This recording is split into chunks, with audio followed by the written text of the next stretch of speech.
네, 안녕하세요.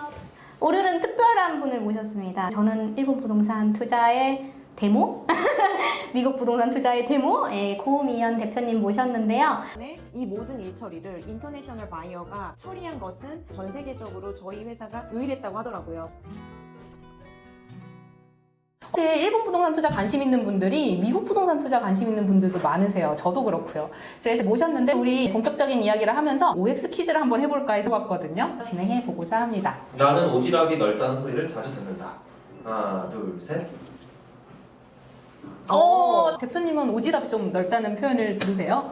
이게 좀 애매한데 제가 오지랖이 처음에 넓은데 오래 가진 않아요. 그래서 오지랖이 넓어서 제가 미국 부동산 자문도 시작하게 됐거든요. 지인들 도와주다가 이게 덕업일치가 돼버렸는데 처음에 제가 샀더니 사돈의 팔촌의 먼 친척의 친구의 남편의 친구의 다들 도와달라고 연락이 와서 이렇게 도와드리다가 사업이 시작했기 때문에 초반에는 오지랖이 넓어요. 그럼 보통으로 하겠습니다. 중간? 네, 맞아요. 저도 일본 부동산 투자를 했다고 하니까 사실 그 전까지는 오지랖이 없었던 편이라고 생각했거든요. 근데 그 다음부터 투머치 토커가 된 저를 발견했습니다. 그러면 고 대표님도 처음에 지인들 미국 부동산 매입을 도와주면서 이제 컨설팅을 또 시작하셨어요. 네, 맞습니다. 나는 악플을 읽어본다. 하나, 둘, 셋. X입니까? 이거 이렇게 할게요. 읽어는 보죠. 근데 크게 신경은 안 씁니다. 예. 저는 악플을 잘 읽어봅니다. 그러니까 예쁜 말만 적어주십시오. 어떠세요? 악플 보시면 상처 받으세요? 그것보다는 저 오지랖이 넓다 이거 해야 될 것 같다. 왜냐면 악플을 보잖아요. 그거에 상처를 받는 게 아니라 알려주고 싶어. 그게 아니야. 그게 아니라고. 그렇구나. 저는 그 악플을 보고 처음에는 상처받았어요. 그런데 나중에는 어차피 듣고 싶은 말을 하시는구나. 맞아. 이렇게 승화시키기로 했습니다. 멘탈 강화 필요합니다. 네, 그래서 무시하고 있습니다. 회사 퇴사한 게 아쉬울 때가 있다. 하나, 둘, 셋. 우리 오늘 많이 다른데? 우리 사실 도플갱어라고 막 좋아했는데 갑자기 달라지는데? 그렇네요. 네. 어떤 면에서? 사실 고 대표님도 이제 투자에 성공하시고 지금 컨설팅 업체를 차리셔서 원래는 유능한 인재셨는데 대기업을 퇴사하시고 차리셨거든요. 이게 또 타이밍마다 다른데 유튜브에서 퇴사 단 한 번도 후회한 적 없다 이런 식으로 더 빨리 하지 않은 걸 후회한다 이렇게 얘기했는데 더 빨리 하지 않은 걸 후회하는 것도 맞기는 맞고요. 퇴사하는 거를 요즘에 좀 후회할 때가 있어요. 어떤 게 있냐면 아마 대표님도 느끼실 건데 휴식 기간이 없어요. 맞습니다. 그쵸. 온앤오프가 있잖아요. 회사를 다닐 때는 딱 그 일을 빡세게 하고 문 앞을 나서면은 잊어버리잖아요. 그런데 제가 정말 요즘에 새벽에도 일 생각이 나고 밤에도 일 생각이 나고 주말에도 일을 하고 있는 제 자신을 보면서 이게 온앤오프가 좀 필요하다 이런 생각을 하고 있어요. 미국이랑 연락을 하다 보니까 더 그러신지 오늘 또 맞아요. 카톡 4시인가 5시 왔어요. 대표님한테. 맞아요. 제가 미국이랑 일을 하니까. 그럼 네. 미국에는 주로 현지 업체분들하고 어떤 일을 하시나요? 저희가 한국에서 투자 자문 회사를 하고 있고 현지의 전문가들하고 협업을 하는 거죠. 미국은 또 주가 많고 지역이 굉장히 넓잖아요. 그리고 중개사들도 자격증이 각각 50개의 주를 다 따야 되기 때문에 또 동부랑 일할 때랑 시차가 또 다르고 또 서부랑 일할 때는 새벽부터 일을 해야 되고 그런 차이가 있죠. 또 미국에 있는 중개사, 은행 아니면은 변호사, 회계사 분들하고 소통을 많이 하기 때문에 새벽에 자주 깹니다. 그럼 대표님은 50개 주를 다 하시는 건 아닐 테니까? 어느 아니에요. 주를 주력으로 많이 하시는지요? 주로 한국 분들이 관심 많은 6개 주, 하와이, 캘리포니아, 뉴욕, 보스턴 쪽, 그리고 텍사스 요즘에도 관심 많이 가지시고요. 이런 인기 많은 주를 대표적으로 다루고 있어요. 이거 사실 제 것도 아닌데 왜 지명을 듣기만 해도 설레는 거예요? 그렇구나. 그럼 그쪽 지역에 부동산 투자 자문이나 연결을 또 해주시는 일을 하고 계시네요. 오랜 부동산 투자 경력이 있다. 하나, 둘, 셋. 대표님 언제부터 투자 시작하셨어요? 저희가 30대잖아요, 네. 아직은. 그래서 나이에 비해서는 오래됐다고 하고 또 어떤 분들에게는 10년 가지고 어디서 꼬꼬마 꼬꼬마시 저에게 대학원생 같다 이런 분들도 있는데 그래도 저는 14년 그때부터 관심을 가지고서 첫 투자를 했고 또 처음엔 투자용으로 소액으로 해보다가 지금도 국내에서 부동산 투자를 하고 있고요. 갭 투자, 신축도 저는 해봤고 50평짜리 땅을 사서 신축도 해봤고 아파트 관련돼서 재개발, 재건축 투자 이런 것들도 많이 해봤어요. 그래서 한 10년 정도 됐습니다. 그러면 확실히 한국에서 다양한 투자 경험이 있으시니까 미국에서 좀 적용하시기에도 편한 점이 있을까요? 어떠세요? 그렇죠. 기본적으로 이게 사실 나라가 다른 거지 사람이 하는 일이잖아요. 그리고 사람이 사는 곳과 사람들이 이용하는 곳에 우리가 투자를 하는 거잖아요. 그래서 거의 기본적인 그 체크해야 될 것들은 비슷해요. 좀 법이라든지 절차라든지 문화가 차이가 있거든요. 그런 게 있다 뿐이지 당연히 한국에서 오랜 그런 투자 경험이 미국 투자할 때 확실히 도움이 많이 돼요. 이게 투자자의 시선으로 보는 그 중개랑 그냥 이것이 좋아 보인다 해서의 중개랑 진짜 다른 것 같아요. 맞아요. 예, 진짜. 제가 대표님을 처음에 연락을 드렸던 이유 중에 하나도 일본 중개사들도 많이 있으시더라고요, 요즘에. 그래서 그런 법인들을 만나볼까. 제가 사실 대표님한테 먼저 연락을 드렸잖아요, 만나고 싶다고. 감사하게도. 제가 원래 이렇게 여자를 좋아해요, 제가. 그래서 능력 있는 여자들을 찾아다닙니다. 그래서 그냥 용기 있게 DM 보내고 그러거든요. 근데 왜 투자자로 시작하면서 이제 투자 자문을 하시는 분을 찾았냐면은 본인이 투자할 만한 걸 추천해 줄 수밖에 없어요. 맞아. 네, 사람이 그렇게 될 수밖에 없는데 많은 중개사분들을 제가 만나보지만 이런 얘기를 저한테 하시거든요. 이런 분들하고 저는 이제 일하지 않는데 제가 투자자 관점으로 물건을 추려가지고 고객한테 추천을 해드리다 보니까 미국 중개사가 저한테 이러는 거예요.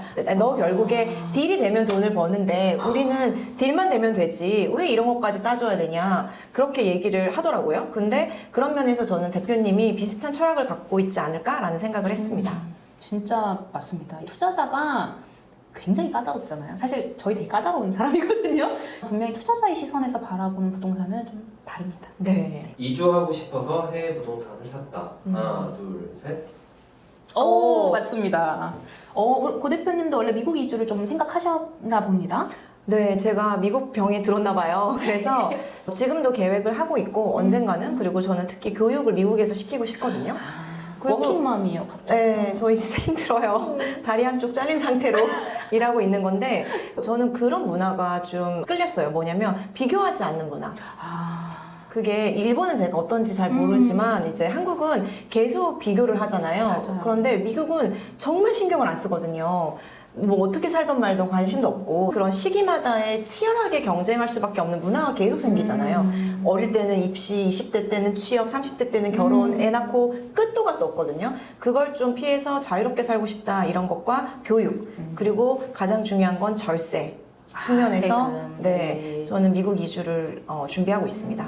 그럼 이건 조금 벗어난 얘기지만 미국은 그런 학군지가 중요하나요? 미국 학군지 정말 중요해요. 그렇구나. 네. 그러면은 아무래도 뭐 우수한 학교, 거기는 학원은 아닐 테니까, 그쵸, 학원가는 맞아요. 아니니까 우수한 학교가 있는 그런 지역의 부동산은 확실히 좀 비싸다. 그렇죠. 학군이 좋고 특히 뭐 국공립을 아주 가깝게 라이딩 할 수 있거나 그리고 심지어 뭐 걸어갈 수 있다 이런 곳들은 미국은 사이트가 있어요. 그레이스 쿨스라는 사이트에 들어가면 학교 평가가 디테일하게 다 나오거든요. 그래서 그 좋은 뭐 10점 만점에 8.9점 이런 곳들 주변 집값이 비싸요. 확실히 교육열은 어디나 똑같습니다. 해외 부동산 투자한다고 했을 때 가족들이나 주변에 반대가 있었다. 하나, 둘, 셋. 특히 이제 보수적인 부모님들 지천에 깔린 부동산 한국 부동산 두고 왜 미국까지 가냐 그리고 또 어른들은 걱정이 많잖아요. 뭐 사기당한 거 아니냐 너 제대로 알고 그 사람 믿을 수 있냐 뭐 이런 것부터 돈을 제대로 갚는지 뭐 그 집이 있는 집이냐 뭐 정말 걱정 많으셨죠. 주변에서 반대 많이 했습니다. 저도 똑같았거든요. 한국인들이 은근 보수적이에요. 그렇다 보니까 이 해외 투자라는 게 생각해보면 우리 주식 살 때 미국 주식 그냥 사잖아요. 맞아요. 근데 네. 부동산은 왜 못 그러냐 이거죠. 한국 부동산 살 걸이라고 생각해 본 적이 있다. 하나, 둘, 셋. 네. 이거 그럴 때도 있고 아닐 때도 있어서 전 이렇게 했는데 어떨 때 좀 그런 느낌 있으셨어요? 저는 그런 시기가 있었어요. 근데 결론적으로는 지금 정말 만족하는데 이제 19년에 제가 다주택자였거든요. 집을 막 팔았어요. 그리고 그때 정말 범죄인 취급받으면서 그게 저는 적폐 취급받으면서 그거에 대한 반감도 사실 좀 감정적인 반감도 없지 않아 있었거든요. 솔직히 말씀드리면. 근데 2021년부터 2022년 그때 한국 부동산이 불장이었잖아요. 제가 부동산 투자를 한국에서도 활발하게 하다 보니까 약간 조롱하는 분들이 맞아. 있었어요. 맞아. 그래서 미국 부동산 얼마나 올랐냐 그러면서 한국 부동산 이렇게 내가 단돈 얼마 투자해서 프로를 벌었는데 수익률 우습다 이런 얘기를 하셨었는데 역시 인생은 길게 살아봐야 되는 법이라고 맞아. 한국 부동산이 많이 또 이제 조정을 받고 있고 또 요즘에 침체기를 겪고 있잖아요. 그리고 달러가 엄청나게 올랐습니다.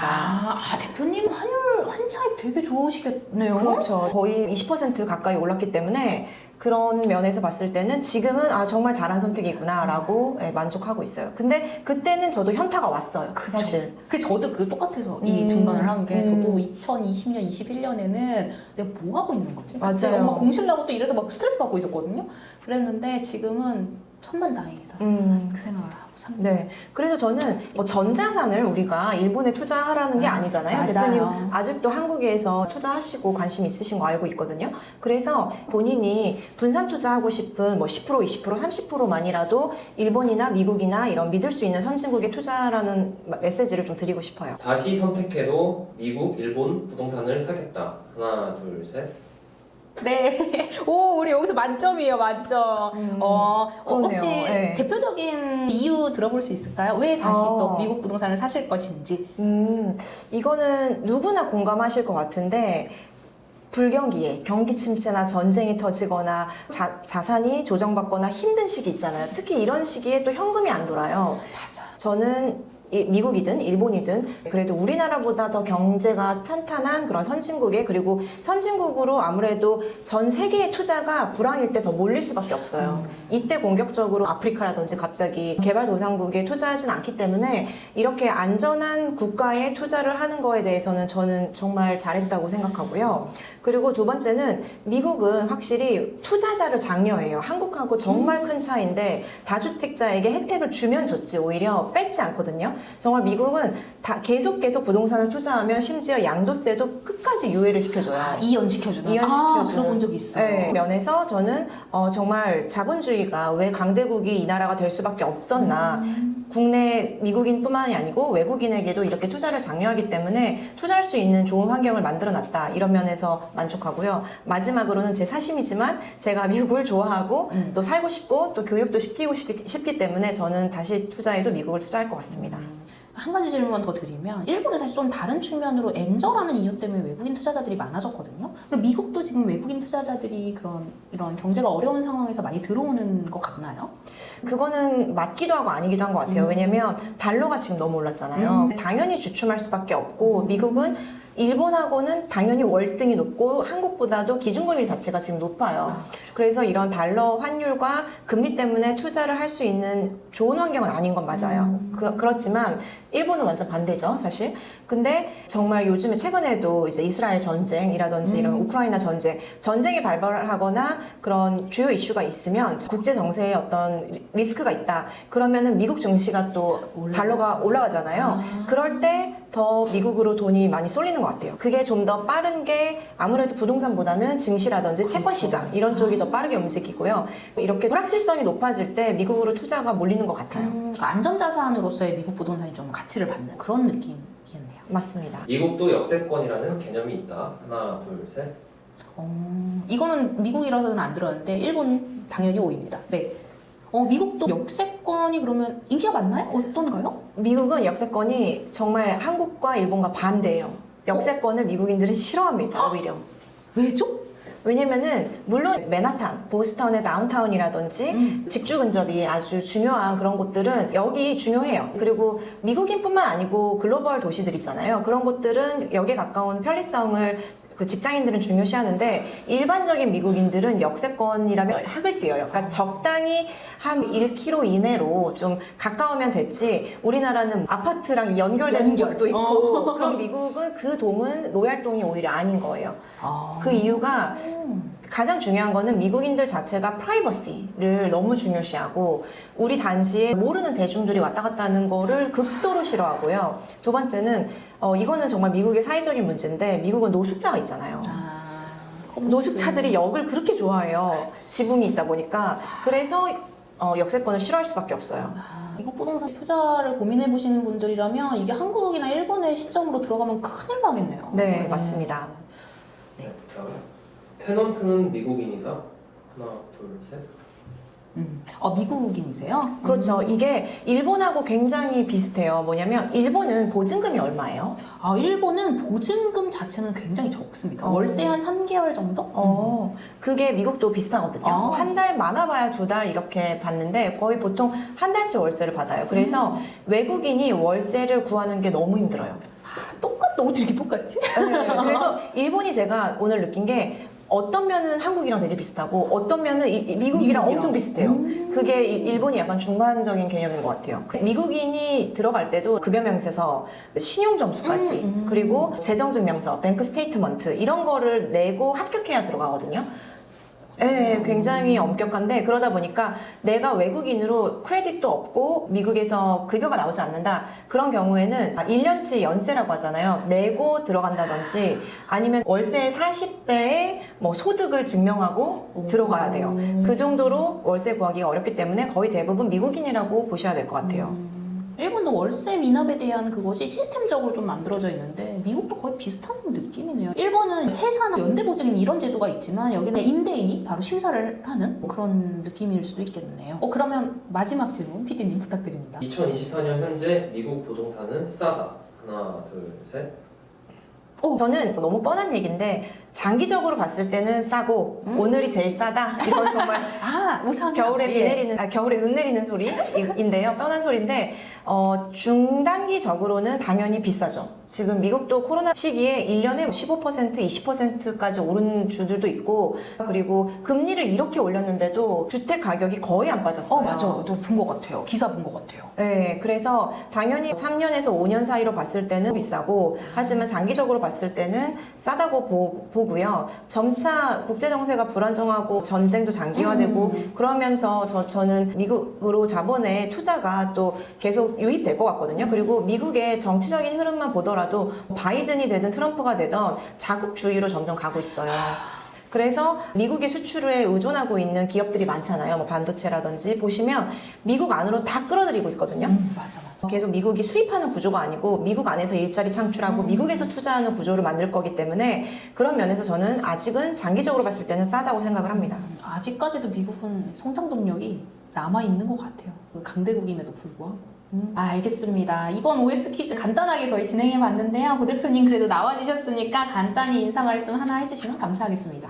네, 오늘 저도 처음으로 이렇게 게임 형식으로 해봤는데 굉장히 참신하고 재밌었고요. 굉장히 즐겁게 인터뷰한 것 같아요. 이렇게 좋은 자리 마련해 주셔서 너무 감사드리고 구독자분들 일본 부동산은 우리 백승 대표님에게 미국 부동산은 고미연 대표에게 찾아오시면 정말 저희 집을 저희 건물을 찾는 마음으로 자문을 해드리겠습니다. 오늘 초대해 주셔서 정말 감사합니다. 감사합니다. 네. 고미연 대표님의 고미연 TV에서 이제 제가 출연한 인터뷰 영상이 올라갈 거고요. 그 외에도 미국 부동산을 더 자세히 알고 싶다, 궁금해라고 하신다면 고 대표님의 유튜브 그리고 조만간 강연도 있는 걸로 알고 있습니다. 한번 참여해 보셔도 좋을 것 같습니다. 그럼 여기까지 하겠습니다. 감사합니다. 감사합니다.